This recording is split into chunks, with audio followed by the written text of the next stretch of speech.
berada di kediaman Bapak Haji Dr. Andres Sahari.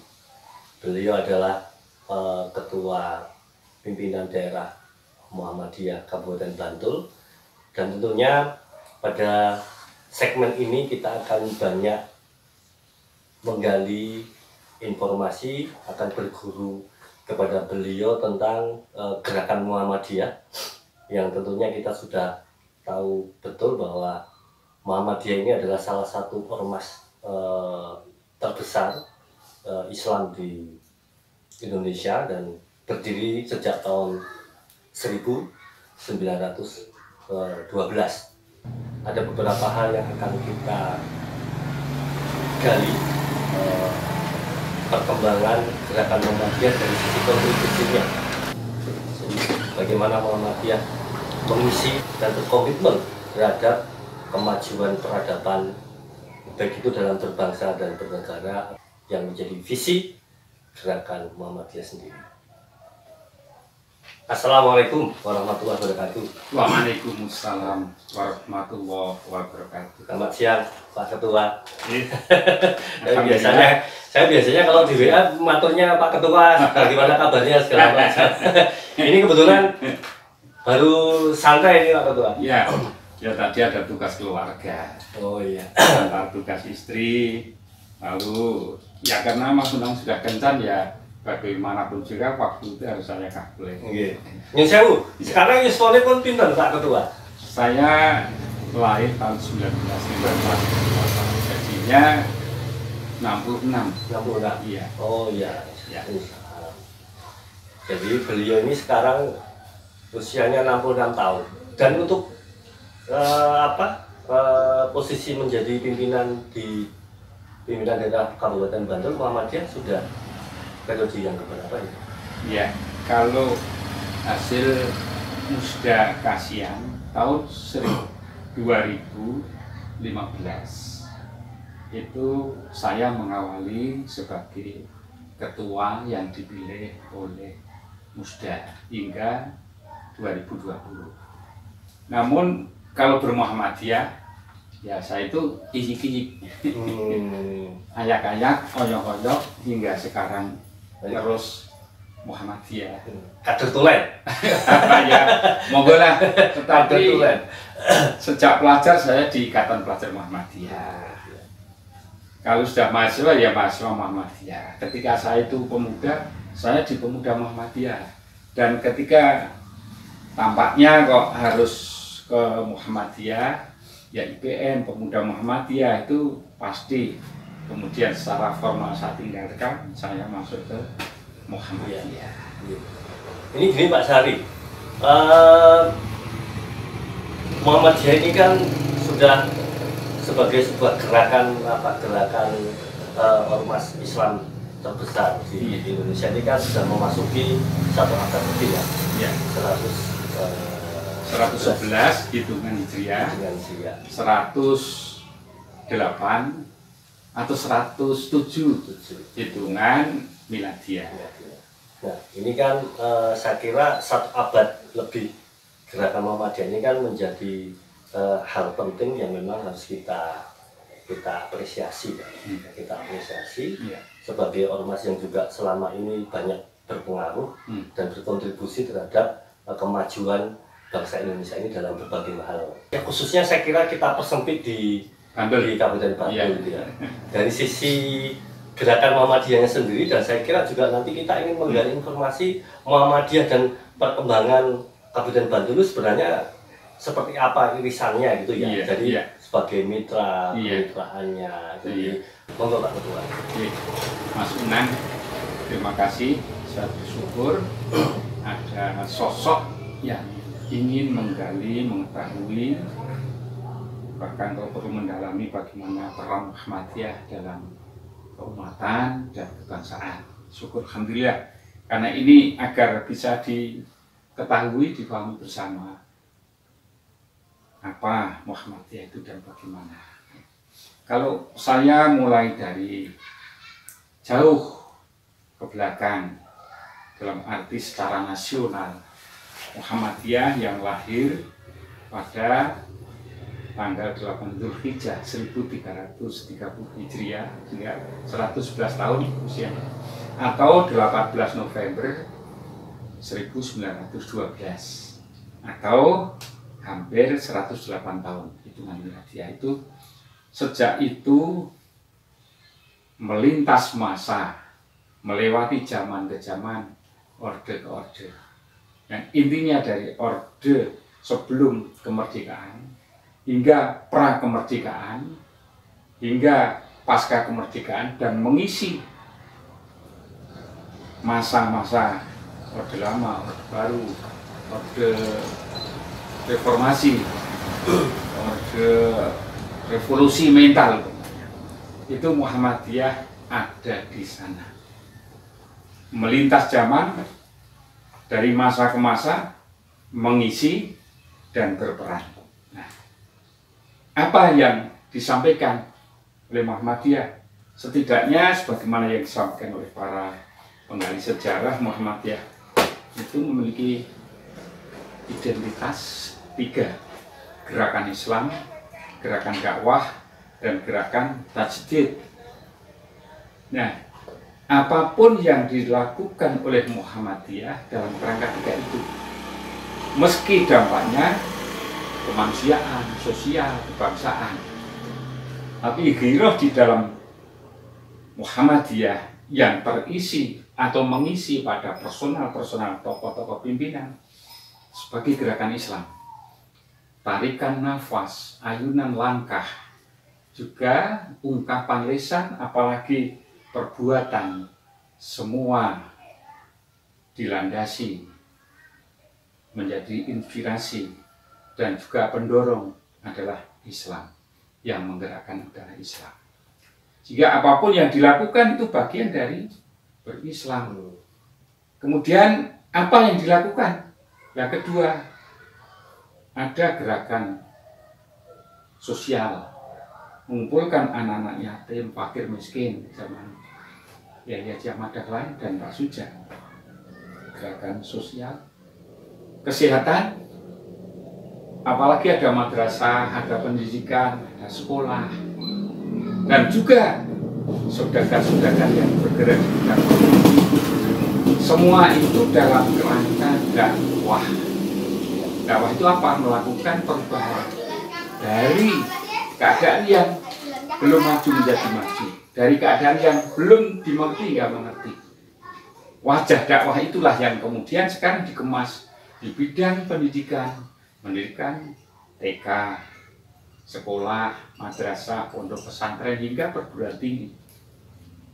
Wajah dakwah dalam kesehatan, ada poliklinik, rumah sakit, BKIA, dan sebagainya. Wajah dakwah bidang sosial, ada panti asuhan, dan sebagainya. Yang sekarang juga berkembang dan namanya lazismu. Yang itu merupakan bagian dari bagaimana Muhammadiyah bisa berdakwah dengan memberi untuk negeri. Itu adalah gerakan dakwah. Masih banyak lagi. Itu identitas yang kedua. Tetapi tidak akan lepas dengan ketablekan, ketarjihan, kajian-kajian, juga pembinaan rohani, dan sebagainya. Nah, identitas yang ketiga adalah tajdid. Tajdid itu gerakan pembaruan. Ada hal-hal yang pada saat Nabi belum melakukan, maka Muhammadiyah ingin melakukan karena zaman menuntut. Bayi tabung, umpamanya. Jelas dulu belum ada, tapi tarjih memutuskan membolehkan memiliki anak melalui sistem bayi tabung. Masih banyak hal lagi yang berkaitan dengan ketajdidan. Itu di bidang kesehatan. Nanti di bidang perbankan ada. Sejak 1912 atau 1330 bergerak melangkah hingga saat ini, itu yang dilakukan sesuai dengan kondisi zamannya. Itu. Ya. Sekarang kita turunkan di wilayah gerakan di Kabupaten Bantul, selaras dengan posisi Pak Zahri sebagai ketua pimpinan daerah Muhammadiyah Kabupaten Bantul. Ya. Kira-kira kemitraan apa sih Pak sebenarnya yang sudah bisa yang selama ini dibangun oleh Muhammadiyah dengan stakeholder gitu ya, stakeholder state ataupun pemerintah daerah pemerintah daerah Kabupaten Bantul, kemitraan yang selama ini sudah terjalin dan terbangun, sehingga nanti kita juga ingin tahu kira-kira perkembangan Kabupaten Bantul dulu dan sekarang ini kira-kira menurut Pak Sari sampai sejauh mana? Ya, ya. Monggo Pak. Ya, Mas Unang. Saya ingin kembali lagi dulu. Sebelumnya tadi perkembangan Muhammadiyah di Bantul lahir dari blok-blok, dari kelompok-kelompok yang kemudian menjadi cabang, dan akhirnya pada tahun 1966 resmi Kabupaten Bantul berdiri sebuah persyarikatan Muhammadiyah daerah. Itu 1966. Tapi sebelumnya ada, sebagaimana yang saya sampaikan, identitas tiga itu digerakkan, ada Pandu HW, ada mendirikan sekolah, ada madrasah dan sebagainya hingga kini. Nah, apa yang disampaikan Mas Unang terkait dengan saat ini, maka gerakan Muhammadiyah di Kabupaten Bantul yang tidak pernah lelah dan tidak pernah berhenti hingga saat ini dengan berbagai organisasi otonomnya, Angkatan Muda Muhammadiyah dan Aisyah sebagai otonomi khusus yang memiliki otonomi khusus, itu berkontribusi dengan masyarakat di daerah Kabupaten Bantul bersama juga dengan pemerintah Kabupaten Bantul yang utamanya amal usaha di bidang pendidikan. Saya sampaikan hingga saat ini gerakan dakwahnya yang melalui wajah atau bidang pendidikan TK Abahnya Kabupaten Bantul itu lebih dari 100 yang dikelola oleh ranting pimpinan Aisyah. Kemudian SD dan madrasah ibtidaiyah itu ada 55.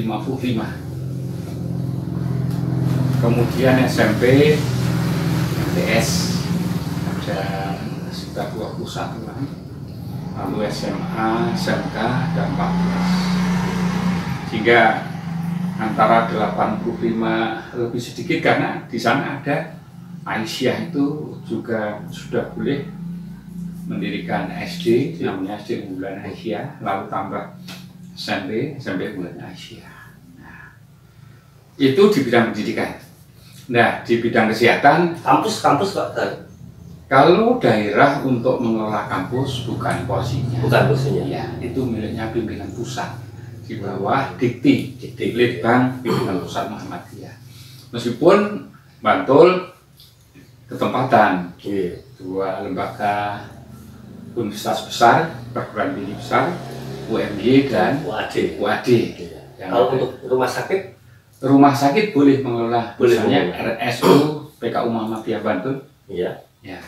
Kemudian klinik-klinik gitu ya. Ya, ada di Serandahan, ada di Mabangunipuro, lalu ada di Kretek, kemudian di Sewon.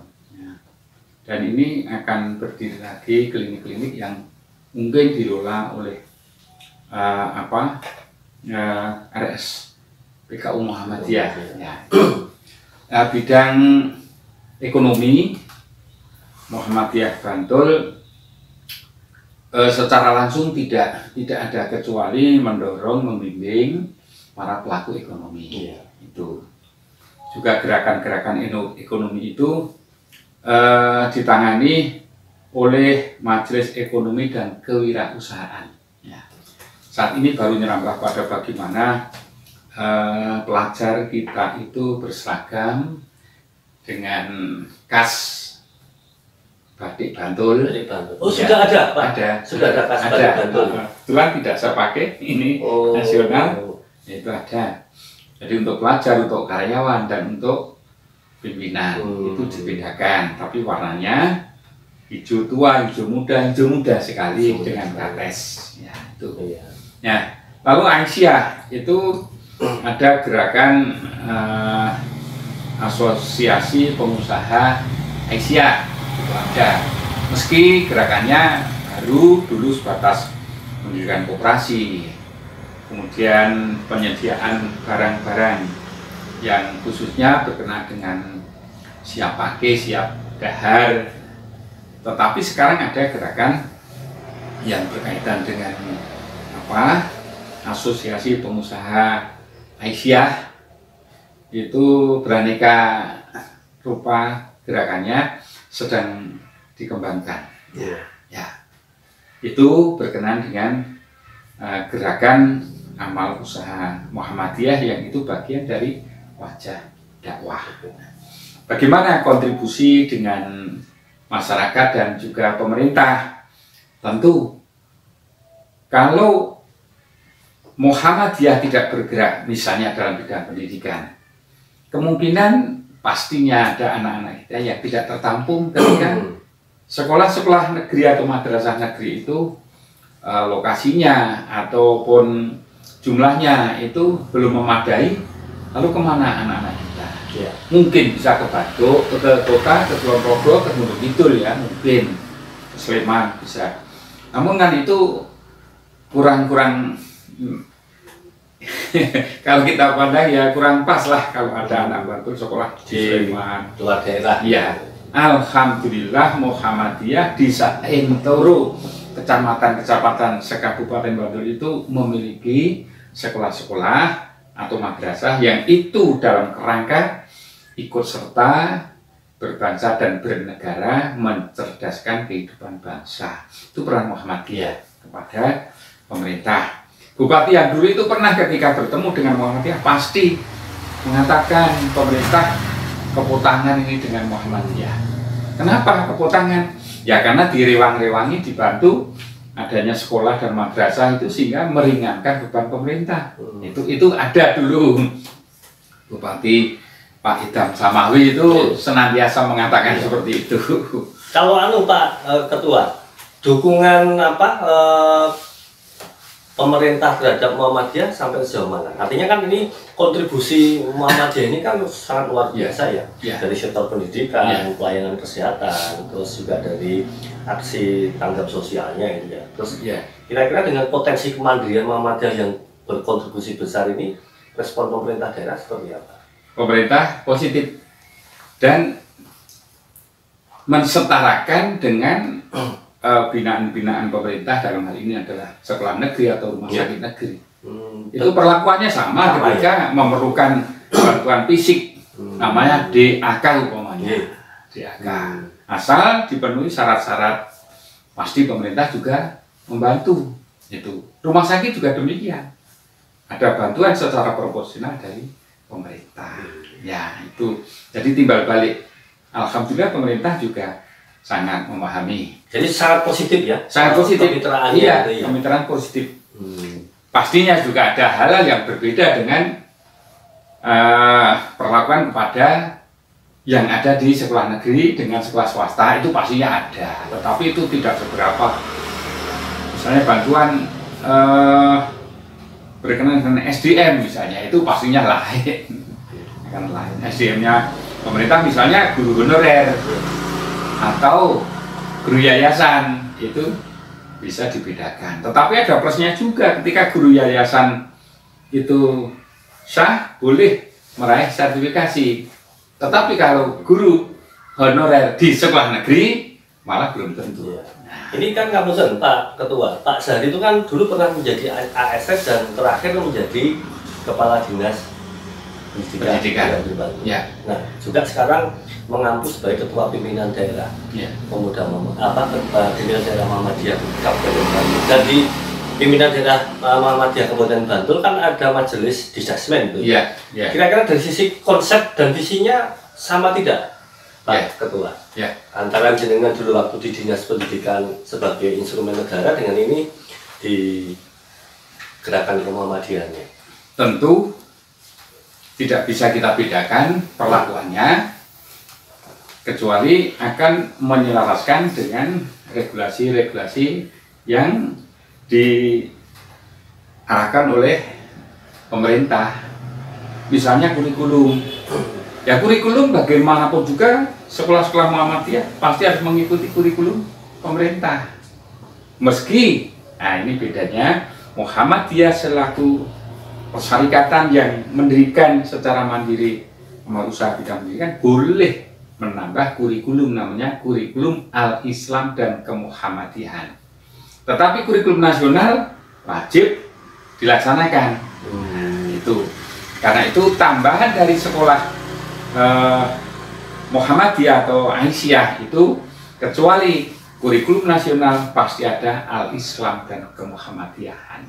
Oh, jadi perbedaan secara substansi kurikulumnya hanya di wilayah di situ ciri khasnya, ya. Ciri khas kurikulum di sekolah atau madrasah Muhammadiyah.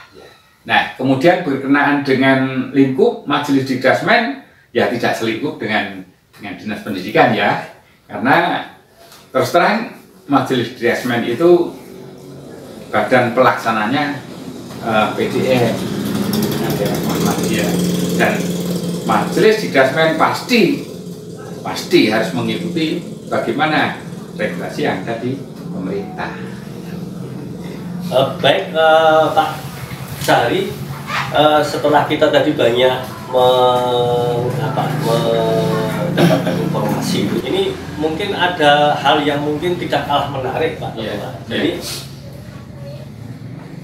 insya Allah ini kan tanggal 9 Desember itu kan besok akan ada proses demokrasi pilkada. Konteks pilkada ini posisi Muhammadiyah seperti apa? Monggo Pak, bagaimana?